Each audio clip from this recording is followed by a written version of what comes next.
بنورنا الدنيا وننشر في الفضاء أملا ونعلي عزم همتنا فمن طلب العلا وصل. بسم الله الرحمن الرحيم. الحمد لله رب العالمين والعاقبة للمتقين والصلاة والسلام على سيد الأنبياء والمرسلين سيدنا وحبيبنا وحبيب رب العالمين محمد وعلى آله وأصحابه ومن هدى بهديه إلى يوم الدين.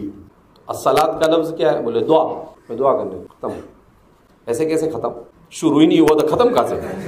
اب قرآن نے کہا اقم الصلاة لدلوک الشمس الى غسق اللیل وقرآن الفجر. کیا بولے گا؟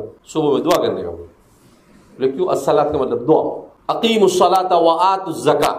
بولے دعا قائم کرو. دعا کیسے قائم کریں؟ زکات دو. بولے زکات کا مطلب کیا؟ صاف کرنا.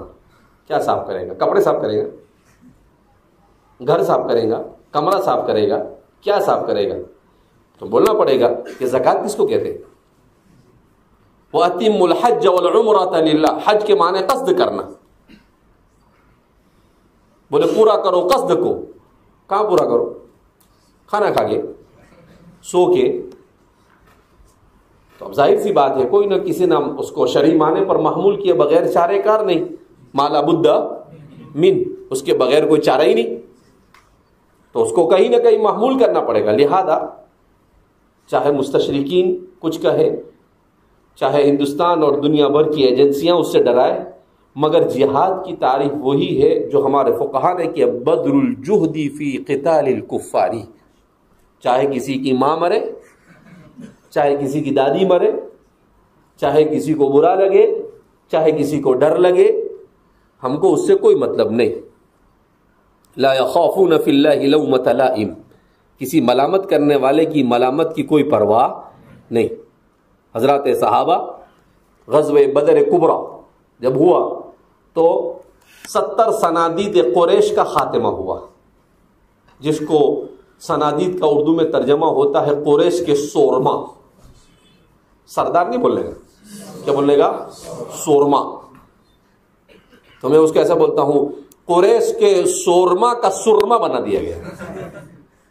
قریش کے سورما کا سرما بنا دیا گیا. تو بھاگ رہے تھے، مار پڑی اور دیکھا کہ اچھے سے پڑ رہی ہے. تو بولے ابھی جان بچانے میں کیا ہے، لیکن ان کی ناک بہت اونچی تھی.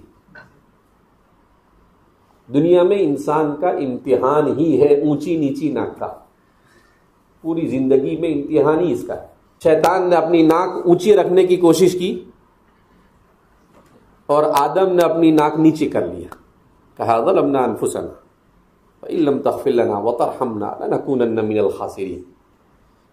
تو اللہ نے کہا فمن تبع ہدایا فلا خوف علیہم ولا هم يحزنون.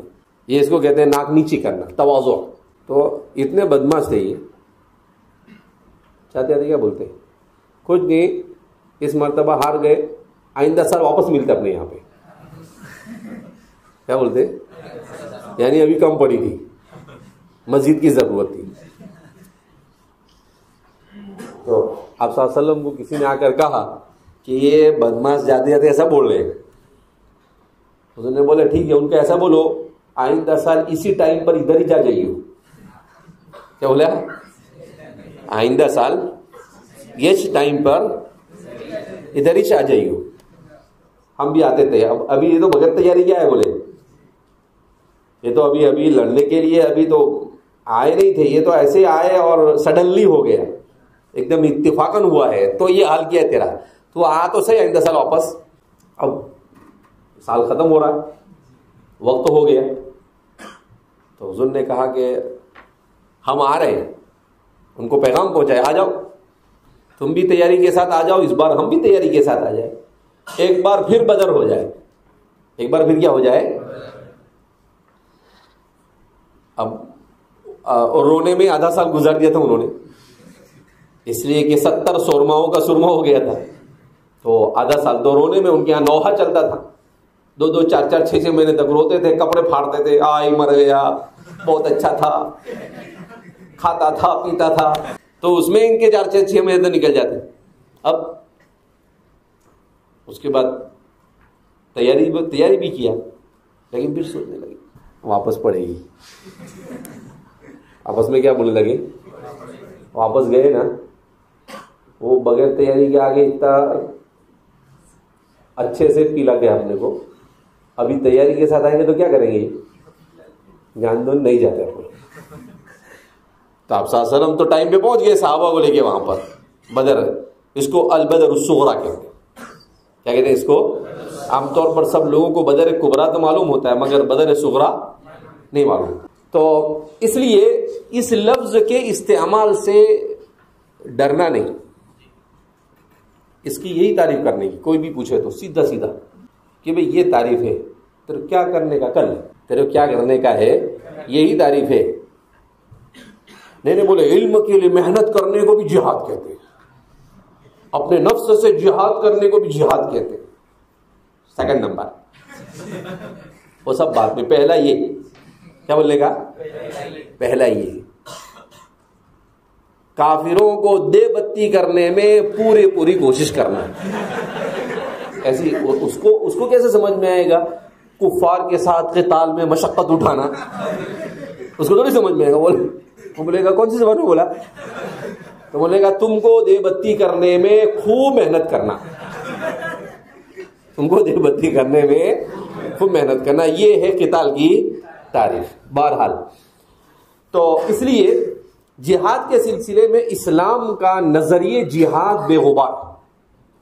ہم کو کسی قسم کے کسی پروپیگنڈے میں مبتلا ہونے کی اور کسی قسم سے اسلام کے نظریے جہاد کے سلسلے میں ڈرنے کی ضرورت نہیں ہے. کیوں؟ اس لیے کہ اسلام میں جہاد کا مطلب وہ نہیں ہے جو لوگ سمجھ رہے ہیں. لوگ کیا سمجھ رہے ہیں کہ اسلام کیا بولتا ہے, کہیں بھی کسی کو بھی پکڑنے کا اور سپال دینے کا. ایسا نہیں ہے. کسی کو بھی کہیں بھی پکڑ کر دبا دینے کو جہاد کہتے نہیں ہے. جہاد یہ اپنے شرائط کے ساتھ ہوتا ہے. جہاد کیسے ہوتا ہے؟ اپنے جہاد کے لیے سب سے پہلی شرط تو یہ ہے کہ مسلمانوں کا متفقہ طور پر کوئی امیر ہوگا, اس امیر کی امارت کے تحت جہاد کیا جاتا ہے.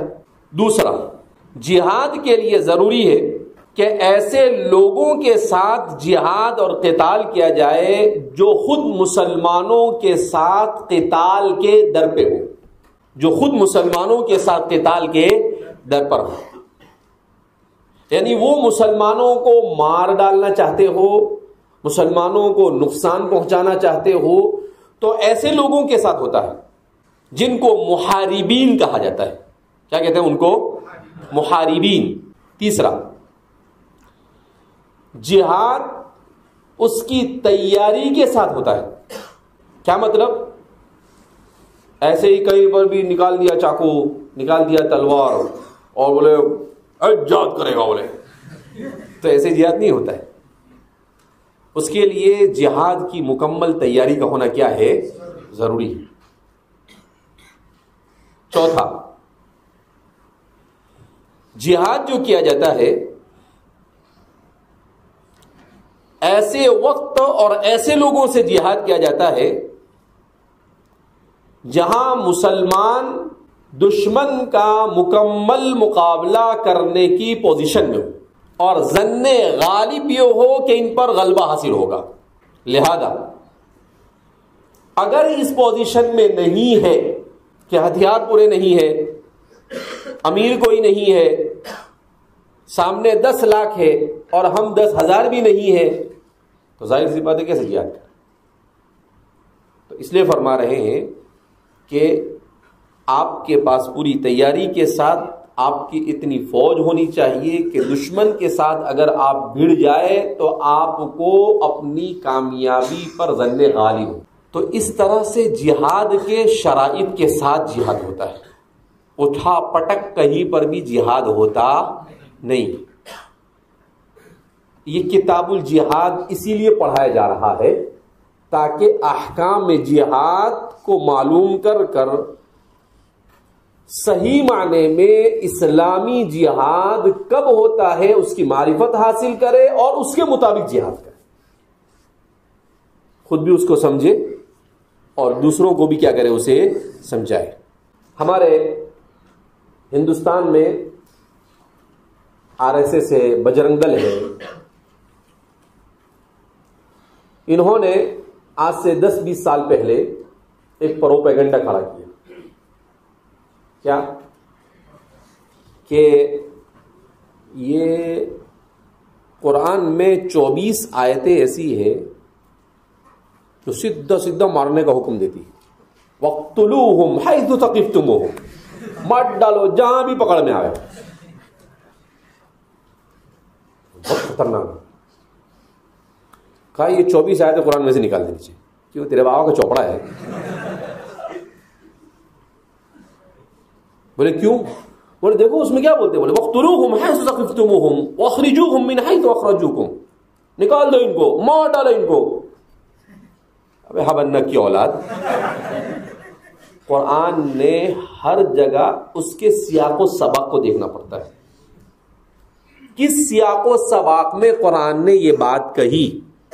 قرآن ان لوگوں کے بارے میں یہ بات کہہ رہا ہے جو مسلمانوں سے قتال کے در پر ہو، جو محاربین ہو، جو مسلمانوں کے ساتھ لڑ رہے ہو، تو ان کے بارے میں کہا کہ جب جہاد کا موقع ہو وہ بھی آپ پر حملہ کرے، آپ بھی ان پر حملہ کرے.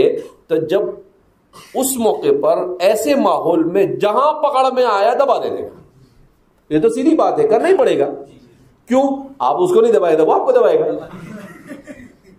ارے میدان جہاد میں کیا بولے گا؟ نہیں ماں تو پھر آیا گئے کوئی یہاں پہ؟ ارے وہاں آیا تو مارنا ہی پڑے گا نا. تو یہ تو دنیا کی کسی بھی فلسفے، دنیا کی کسی بھی قانون، دنیا کے کسی بھی دستور، دنیا کی کسی بھی کانسٹیٹیوشن، کہیں پر بھی جا کر پہنچ جاؤ آپ، جہاں پر لڑائی گرم ہوئی ہوگی تو وہاں تو مارنا ہی پڑے گا. تو قرآن کریم ایسے موقع کے لیے بات کہتا ہے، اس کو عموم پر محمول نہیں کیا جائے گا. قرآن یہ کہہ رہا ہے مسلمانوں کو جہاں بھی پکڑ میں آئے اس کو دبا ڈالنے کا. کہا نہیں، ایسا نہیں ہے. محاربین کے ساتھ، اسی لیے قرآن نے کہا وَأَخْرِجُوهُمْ مِنْ حَيْثُ أَخْرَجُوكُمْ، اور نکال دو انہیں جیسا انہوں نے تم کو نکالا. کہ مکہ والوں نے حضرات صحابہ کو وہاں سے نکلنے پر مجبور کیا. بیچارے گھر چھوڑ کر آئے، بیوی بچوں کو چھوڑ کر آئے، اپنی دولت کو چھوڑ کر آئے، اپنے وطن عزیز کو چھوڑ کر آئے، سب کچھ چھوڑ کر وہ اسلام کو بچانے کے لیے مدینہ آئے. تو ایسے حالات تھے، ان حالات کے اندر میں ان آیتوں کا نزول ہوا. لڑ رہے تھے. خندق کے موقع پر پورا جزیرۃ العرب، سارے کے سارے قبائل، یہ ہزاروں کی تعداد میں 10,000 سے 12,000 سے زیادہ پورے مدینہ کو گھیر لیا. تو ایسے صورت میں ایسا بولیں گے ہاں کوئی بات نہیں، جان دو کچھ نہیں، ارحموا من فی الارض یرحمکم من فی السماء، زمین مالک اور رحم پر آسمان. ارے وہ رحم کرنے کو تیار نہیں، ہم کہیں کو رحم کریں.